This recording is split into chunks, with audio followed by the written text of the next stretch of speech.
Olá pessoal, sejam bem-vindos a mais um vídeo de revisão com o Fred e dessa vez a gente vai estar trabalhando aqui na revisão para a prova de Física no terceiro bimestre, que envolve basicamente toda a apostila das aulas 1 até 18. Então, eu escolhi aqui para fazer com vocês a atividade de revisão que eles disponibilizaram, o que é bem interessante. É legal a gente revisar juntos aqui os conteúdos de uma forma contínua. Então, beleza. Então, vamos começar aqui o primeiro exercício. Então, vamos dar uma lida nele primeiro. Podemos considerar nas proximidades da superfície terrestre, além do campo gravitacional, que é de 10 metros por segundo ao quadrado, há um campo elétrico uniforme e na direção vertical. Considere que uma partícula de massa 2 vezes 10 a menos 3 kg e carregada positivamente 2 vezes 10 a menos 4 coulombs é lançada horizontalmente nessa região, de uma altura de 2,9 metros do chão e leva 0,5 segundos para atingir o solo. Tendo que a gente saiba a velocidade, a aceleração e depois o campo elétrico. Se ele é orientado para baixo ou para cima, tá? Então, ok. Então, vamos começar aqui abrindo a whiteboard para a gente começar a resolver esse exercício. Beleza, então aqui, ó, exercício 1. Então, primeiro a gente tem que entender o seguinte, é um lançamento, certo? É um lançamento que a gente tem que considerar como oblíquo, ou seja, um lançamento que tem tanto vertentes de x quanto vertentes de y, certo? É um lançamento oblíquo. Então, como é que a gente vai ter que calcular isso? Primeiro, ele quer saber a velocidade. Então, a gente tem que calcular a velocidade em x primeiro, certo? E a velocidade em x nada mais nada menos que a equação da velocidade, certo? Delta S em x sobre delta t. Isso, no nosso caso, seria 2,9, passaria para 29, sobre 0,5. Isso aqui dá aproximadamente 100 metros por segundo ao quadrado, que é a nossa primeira velocidade, certo? Que ele vai e volta. Ok. Então, a letra B. A letra B, a gente vai ter que usar aquela equação da cinemática, porque ele pergunta para a gente aceleração. E aceleração nesse sistema aqui, a gente pode usar a equação do sorvetão. Então, a gente vai usar o que é o seguinte, que delta S, y, é igual a VOY mais AT ao quadrado, porque a gente está trabalhando na questão da vertical. Então, a gente acharia que 2,9, que é o que ele deu de altura, igual a A sobre 2, que multiplica 0,5, que é o nosso tempo, ao quadrado. Fazendo isso, a gente acha que a aceleração é 5,8 sobre 0,25. E essa conta dá 23,2 metros por segundo ao quadrado, que é a nossa letra B. Agora, na letra C, como é que a gente consegue achar o valor do campo elétrico? A gente tem que se valer primeiro do conceito de força resultante. Por quê? Qual que é o conceito de força resultante? Força resultante é massa vezes aceleração. Nesse caso, no exercício, ele deu o valor da massa, no enunciado que eu li para vocês. Então, a força resultante vai ser a massa, que é 2 vezes 10 a menos 3, vezes 23,2. Essa conta da que a força resultante nesse caso é 4,64 vezes 10 a menos 2. Essa é a força resultante. Agora, quais forças estão envolvidas nesse processo da força resultante? A gente tem a força peso para baixo e a gente tem a força elétrica dentro do sistema. A força peso, nesse caso, é massa vezes aceleração na gravidade. Então, a nossa massa, que é 2 vezes 10 a menos 3, vezes a aceleração da gravidade. Então, basicamente, vai ser 2 vezes 10 a menos 2, nesse caso. Ok? E agora, assim, simplesmente, vamos apagar aqui para ficar mais fácil da gente conseguir calcular, certo? Então, a gente vai ter o seguinte ainda, que a força resultante, ainda cálculo da C, tá? A força resultante vai ser igual à força elétrica mais o peso nesse sistema. Então, a força resultante que a gente já calculou, que é 4,64 vezes 10 a menos 2, é igual à força elétrica mais o peso, que a gente calculou que é 2 vezes 10 a menos 2, certo? Então, a gente acaba achando que a força elétrica nada mais, nada menos que isso menos isso, que é 2,64 vezes 10 a menos 2. E agora, calculando a força elétrica, a gente sabe que o quê? Que a força elétrica, utilizando a forma da força elétrica, na verdade, é igual o Q vezes, ou seja, a carga vezes o campo. Então, a gente sabe que 2,64 vezes 10 a menos 2 é igual ao valor da carga, que é 2 vezes 10 a menos 4, positiva, né? Vezes E. Então, fazendo essa divisão, a gente encontra que E é igual a 132 NC. E por ser uma carga positiva, o campo vai acompanhar isso. Então, na verdade, o campo já é orientado para baixo, certo? E a partícula positiva acompanharia esse sentido. Então, a gente acha, portanto, que a gente tem a resposta aqui 100, 23,2, 132 e o campo orientado para baixo. Bora para o segundo exercício. No segundo exercício aqui, pessoal, o que a gente tem? É um exercício mais teórico, mas é importante a gente dar uma revisada. Então, num dos experimentos feitos em aula desse bimestre, usamos um eletroscópio de pêndulo, como o da figura a seguir. Suponha que esse bastão de plástico seja tritado com um pedaço de lã. Ao aproximarmos da pequena esfera de alumínio do pêndulo elétrico, inicialmente neutro, o bastão tritado e carregado, como é que vai ser? Então, como é que a gente vai conseguir resolver esse tipo de exercício? Olhando aqui a série triboelétrica. Então, a gente vê que ele está atritando uma lã com um pedaço de plástico. A gente tem aqui plástico e a lã. Então, a gente entende isso que a lã, ela tem tendência de ser mais positiva. Isso significa isso, tem tendência de perder elétrons. E o plástico tem a característica de ganhar elétrons. Então, a gente sabe que o quê? Que o bastão, quando ele está com essa lã, ele vai automaticamente pegar, entre aspas, os elétrons dessa lã para si. Então, o bastão vai ser carregado negativamente, vai conseguir polarizar essa esfera de alumínio, tá? E, portanto, vai ser atraída pelo bastão. Isso vai acontecer. Ele vai colocar isso perto do alumínio e vai atrair, na verdade, os prótons dentro daquele alumínio e vai acabar polarizando, tá? Bom, após entrar em contato com o papel alumínio, os dois, quando entram em contato, certo? Nesse caso aqui, ele tá simplesmente colocando, não está colocando em contato naquele caso. Aqui eles estão simplesmente colocando próximo. Agora, entrar em contato, eles vão acabar se repelindo. Por quê? Porque agora vai ficar com cargas iguais dentro daquele sistema, certo? Então, na sequência, agora, se a gente colocar a mão na esfera de alumínio, o que vai acontecer? Ela vai descarregar, porque os elétrons vão passar da esfera de alumínio para a mão e vai acabar descarregando tudo aquilo que tinha sido carregado pelo atrito. Beleza? Interessante esse exercício. Bora pro 3. Vamos lá. Exercício de número 3. Em nosso dia a dia, nós somos bombardeados por radiações eletromagnéticas como ondas de rádio, ondas de radar, micro-ondas, ondas de celular, etc. Essas ondas são formadas por campos magnéticos e elétricos, ambos perpendiculares entre si. Observe a figura a seguir representando uma dessas ondas. Beleza. Então, o que a gente tem que entender nesse exercício? Primeiro, a primeira coisa que ele pede são o comprimento de uma onda, certo? E depois ele pede a frequência, e depois ele pede que tipo de radiação é essa. Então, vamos com calma. Então, primeiro, como é que a gente vai calcular esse comprimento de onda? Tá. Então, a gente primeiro tem que entender quantos comprimentos de onda tem nessa onda analisada em questão, certo? Então, o que a gente vai ter?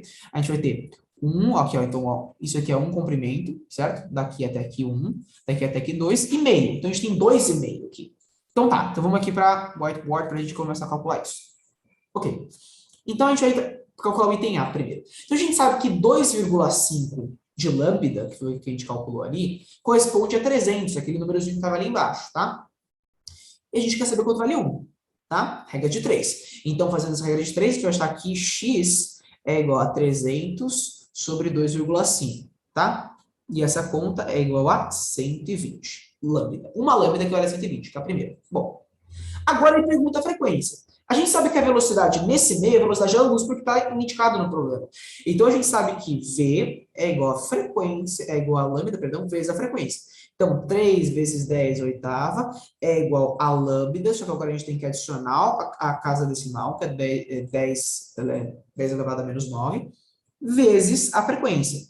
Fazendo essa divisão, a gente encontra que a frequência equivale a 25 vezes 10 à oitava, que é a resposta da nossa letra B. E com esse valor, pessoal, a gente já consegue encontrar qual que é o tipo de radiação. Então, sendo 25 vezes 10 à oitava, a gente sabe que ele mais ou menos aqui encontra-se aqui entre as micro-ondas aqui e as ondas rádio. Então, automaticamente vai ser do tipo de micro-ondas, tá bom? Então, porque encontraria mais ou menos nesse lado aqui. Bom, letra D agora. Se essa onda passar por um meio de refração, sua frequência vai permanecer igual, porque o índice de refração não vai alterar a frequência. E qual será o seu comprimento? Então, vamos entender como é que a gente vai responder essa letra D agora, né, pessoal? Então, tá. Primeiro, a gente entendeu que a frequência vai se manter igual. Então, a gente sabe que o índice de refração do meio, tá? Vamos chamar de 2 depois, é 1,5, tá? Perdão aqui. Beleza, é 1,5. Então, o índice de refração é C sobre V. Então, 1,5 é igual à velocidade da luz vezes a velocidade que a gente vai calcular. Fazendo essa continha, sabe que a velocidade é 2 vezes 10 à oitava. Isso é uma coisa importante. E agora, simplesmente, a gente consegue calcular a partir da forma da velocidade que a gente usou no último item, que é lambda vezes a frequência. Então, 2 vezes 10 à oitava é igual a lambda, que no caso que no caso é o que a gente quer descobrir, nesse caso, que é o comprimento de onda nesse meio, né? Vezes a frequência, que é 25 vezes 10 oitava. Portanto, a lambda vai ser 80 nanômetros, ok? E lembrando de adicionar sempre as unidades, porque não pode faltar, senão não vai chegar no 80, tá? Então, bora para o próximo. Para o exercício 4. Imagine que seu colega de sala estivesse vestindo com uma camiseta com a seguinte inscrição nas suas costas: Band. Para visualizar essa inscrição, ele se posiciona entre dois espelhos planos, E1 e E2, com faces espelhadas voltadas para cima, de modo que consiga visualizar a imagem de da estampa fornecida pelo espelho E1 conforme está na figura. Então, ele olha no espelho e vê o refletido no outro.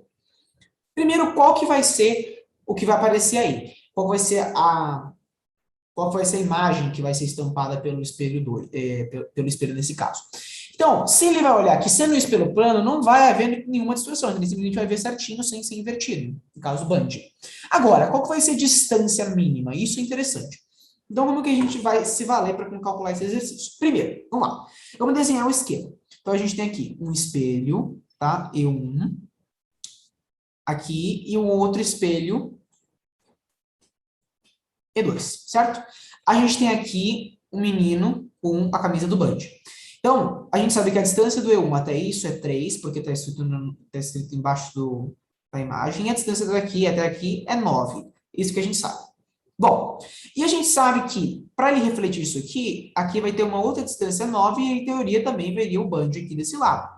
E de forma análoga, ele veria exatamente a soma disso aqui para o outro lado, certo? Ele viria a soma disso aqui de forma análoga para o outro lado. Então, veria 9 mais 9, que é 18, mais 3, 21. Ele veria aqui um outro logo do Band, tá? Assim, ok? Mas, já que ele está perguntando qual que seria a maior distância possível, então seria justamente daqui, de um Band, até esse outro Band, certo?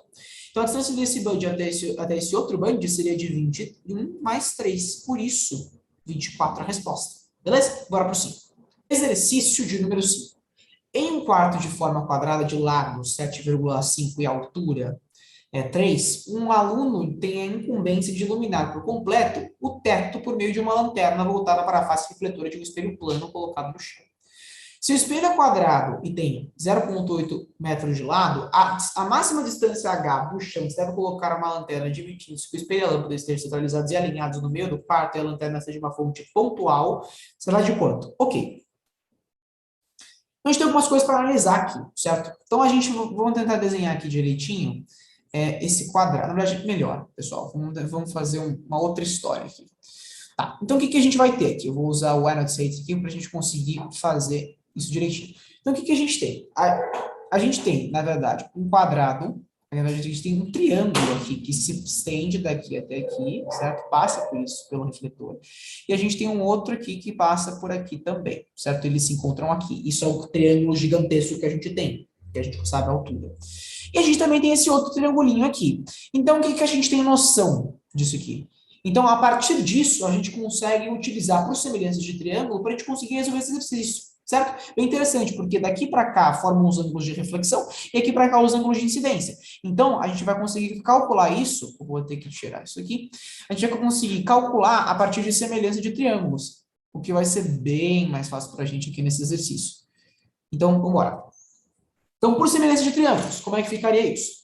Então, a gente teria aqui o Hzinho está para a distância, mesma coisa que o Hzão mais Hzinho está para D, porque a gente está pegando a altura do maior mais a altura do menor sobre a distância, e isso é igual a alturazinha sobre o Dzinho. Então, substituindo os valores, Hzinho sobre 0,8 é igual a 3 mais Hzinho sobre a distância, que é de 7,5, certo? Então, fazendo isso aqui, a gente tem 7,5 Hzinho é igual a 2,4 mais 0,8 Hzinho. Então, a gente sabe que 6,7 Hzinho é igual a 2,4. Então, Hzinho é igual a 0,358, aproximadamente 0,36, ok? Então, é por semelhança de triângulos, algo que é bem frequente em questões desse tipo. Bora para o próximo. É muito comum encontrarmos em lojas, mercados e outros estabelecimentos espelhos convexos de dimensões específicas, cuja finalidade é proporcionar um campo grande, um campo visual grande, tá? Isso permite que a funcionária possa ter uma visão global do seu local e ainda observar um cliente a de 1,7 metros de altura, quando ele se encontra a uma distância de Dzinho é igual a 11 metros do espelho. Se considerarmos raio de curvatura igual a 2 metros, podemos afirmar que a imagem ok. Então, considerando que isso é um espelho convexo, só pode ser, tá? Porque a gente estudou os casos de espelhos convexos, só tem um, que a imagem automaticamente vira virtual e direita. Então, isso é algo que tem que estar memorizado. E agora, vamos para a parte das contas. Ok, então a gente sabe o quê? Que o Pzinho, nesse caso, que é a distância que o cara está do espelho, é 11 metros. A gente sabe que o raio de curvatura é 2 metros, a gente sabe que a distância Dzão é 1,7 metros, e a gente sabe por inferência que o ponto focal vai ser justamente metade do raio de curvatura. Então, por ser um espelho convexo, ele vai estar negativo. Tá aqui, 1 metro, ok? Então, o que ele quer saber primeiro é o P', tá? Na letra A, ele está querendo saber o P'. Então, qual que é o P'? A gente vai usar aquela fórmula já manjada. 1 sobre a frequência igual a 1 sobre P, mais 1 sobre P'. Tá? Então, a 1 sobre menos 1, tá? Que é o ponto focal, é igual a 1 sobre 11 mais 1 sobre P'. Fazendo essa conta, a gente conta que o P' é aproximadamente, tá? O P' é 11 sobre 12, tá? Negativo. Colocando o módulo nisso, a gente conta que é igual a 0,96, certo? Essa é a letra A. Bom, agora, 0,96 não, desculpa, 0,92. Agora, a letra B, nessas condições, qual vai ser a altura da imagem? Agora a gente vai usar a outra fórmula também, que já deveria estar manjada para essa prova, pessoal. Cai bastante. A letra B, então seria basicamente, ele quer descobrir, certo? Ele quer descobrir o I, a imagem. Então, I sobre O, a fórmula manjada, igual a menos P' sobre P. Então, a imagem sobre a distância do objeto, que é 1,7, é igual a menos 0,92, tá? Aquele que é sem o módulo, sobre P, que é 11. Fazendo essa conta, a gente conta que 11i é igual a 1,7 vezes 0,92 e é igual a 1,564 sobre 11, que é igual a aproximadamente 0,142 metros, já que ele quer em centímetros, 14,2 centímetros. Ok? Bora agora para o próximo exercício. Tá? Espero que vocês tenham entendido, porque esse exercício aqui literalmente a utilização das formas mais... que tem que estar como se fosse um macete na cabeça de vocês, porque vocês vão precisar bastante para usar nesse tipo de exercício, beleza? Agora sim, bora para o próximo. O 7, que também é de extrema importância para a prova de amanhã, pessoal. Em uma atividade experimental, o professor fez um raio laser de cor verde se propagar pelo ar e incidir sobre uma superfície de uma barra de vidro com um ângulo alfa igual a 54 graus, conforme a imagem a seguir. Tá, aí ele diz o seguinte, a barra de vidro de índice de refração desconhecido estava sobre a superfície de um líquido de índice de refração de 1,2, com uma velocidade do laser no ar é de 3,8, 3 vezes 10 a oitava metros por segundo. Perguntas. Se o ângulo que o raio laser faz com o vidro é de 26 graus Celsius, θ igual a 26 graus Celsius, então o índice de refração do vidro é. Ok. Então, nesse caso aqui, Lady Snell. Então, vamos lá. Letra A, que é o primeiro. Ele quer o índice de refração. Então, a gente vai ter que usar N1 vezes seno de θ é igual a N2 vezes seno de θ2, tá? Então, N1 nesse caso é o ar, que é 1, o índice de refração do ar é 1, vezes o ângulo, que é 54. Então, a gente vai ter que procurar seno de 54 aqui na tabela, que é igual a 0,81. Então, igual a vezes 0,81. é igual ao índice de refração 2, que é o que a gente quer descobrir, vezes o seno de 26, que é 0,44 pela tabela. Então, N2 vai ser exatamente 0,81 sobre 0,44, que é igual a 1,84, tá? Esse é o índice de refração. Vamos para a letra B. Na letra B, ele pergunta para a gente a velocidade da luz dentro do líquido. Então, usando aquela equaçãozinha também bem tranquila, que pauta aqui, o índice de refração é igual a C vezes V. Então, o índice de refração, nesse caso, né, no líquido, ele deu que é 1,2, sobre a velocidade, que é igual a velocidade da luz, sobre a velocidade no meio. Então, a velocidade é igual a 3 vezes 10 oitavas sobre 1,2, que é igual a 2,5 vezes 10 a oitava. Beleza? No C, ele pergunta o ângulo de refração com que o laser entra no líquido. Então, aqui é um outro Snell, só que é um Snell de outra forma. Por quê? Porque ele quer saber justamente o ângulo que você forma quando você entra no líquido aqui e traça essa paralela. No caso, esse ângulo aqui, mais ou menos, tá? Eu desenharia mais aqui o zoom para alguns umas técnicas aqui no meu computador.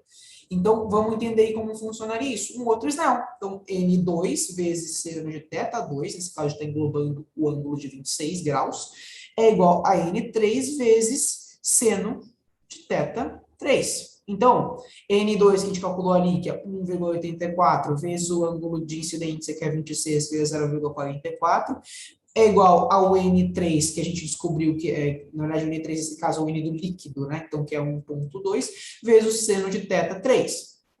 Fazendo isso, essa continha, a gente sabe que o seno de θ3 é igual a aproximadamente 0,67.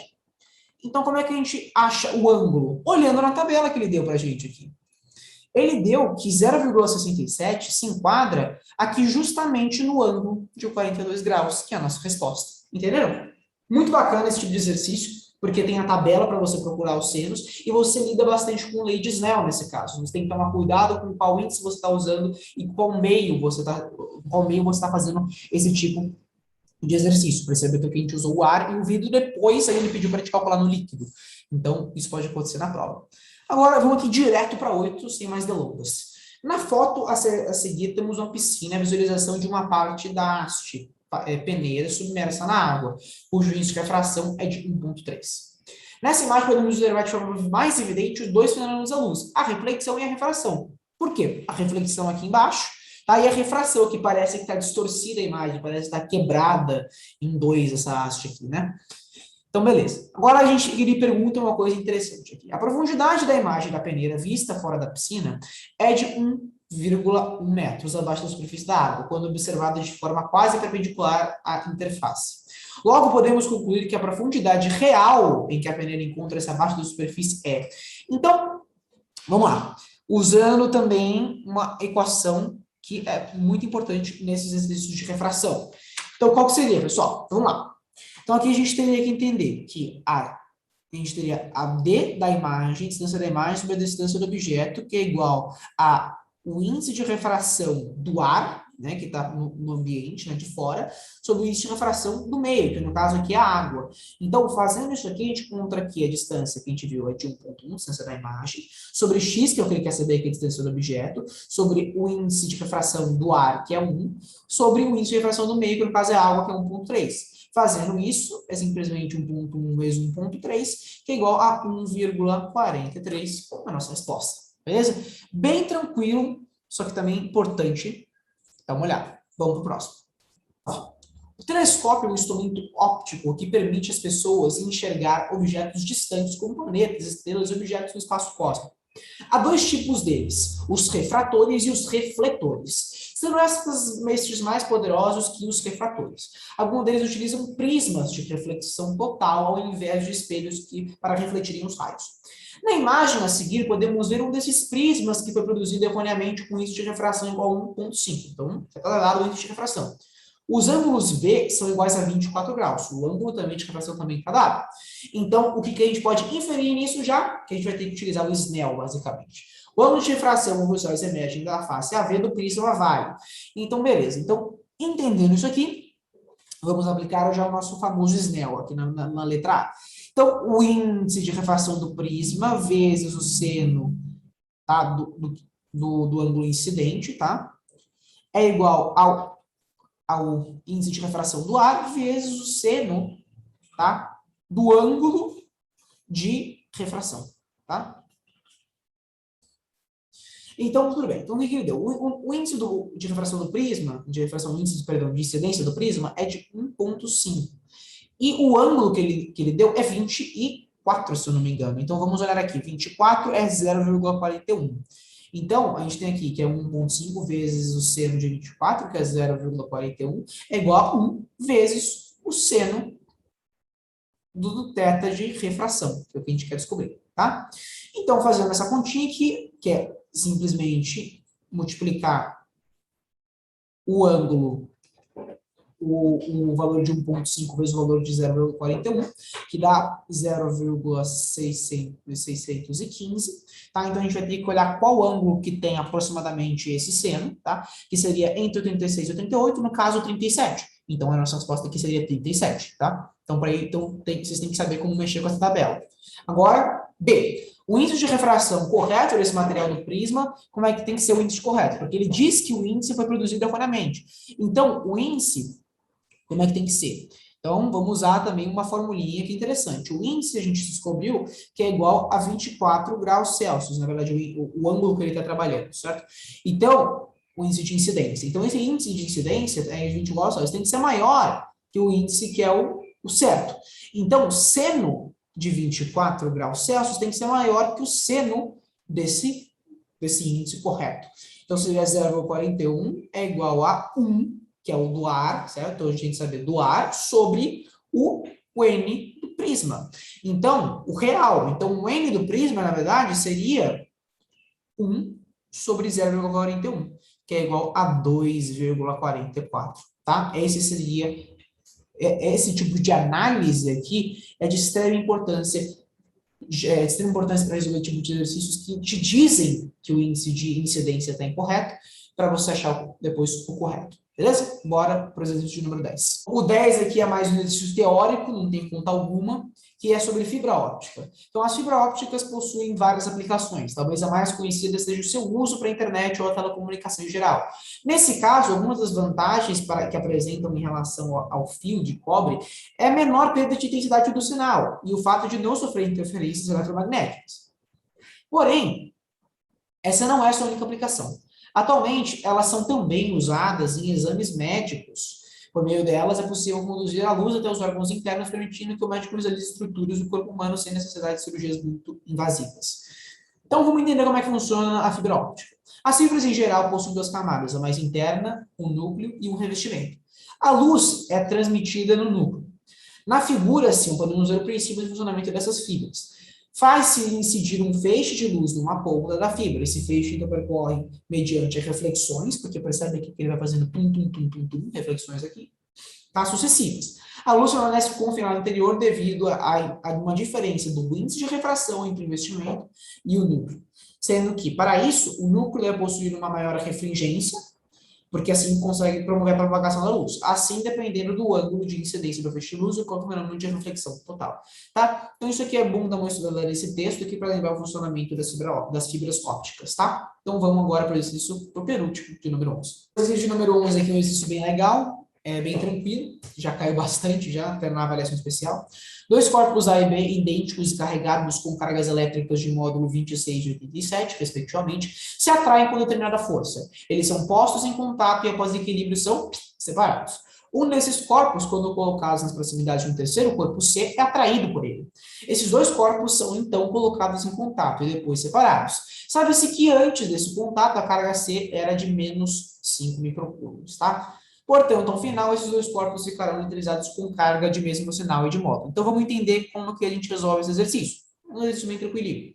Então, nós tínhamos primeiro duas cargas, aqui a carga A e a carga B.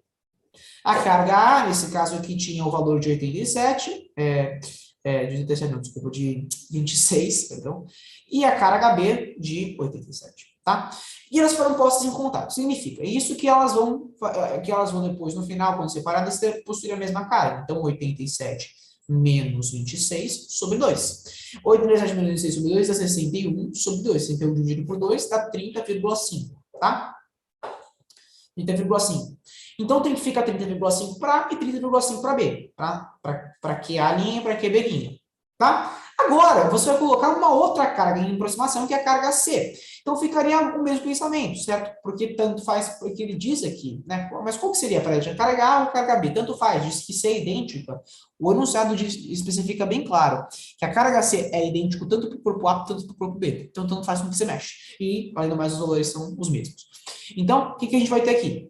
A gente vai ter 30,5 menos 5 sobre 2. 30,5 menos 5 dá 25,5 sobre 2, dá 12,75, tá? No nosso caso aqui, a gente só tem a alternativa mais aproximada a isso, é 12,8. Beleza?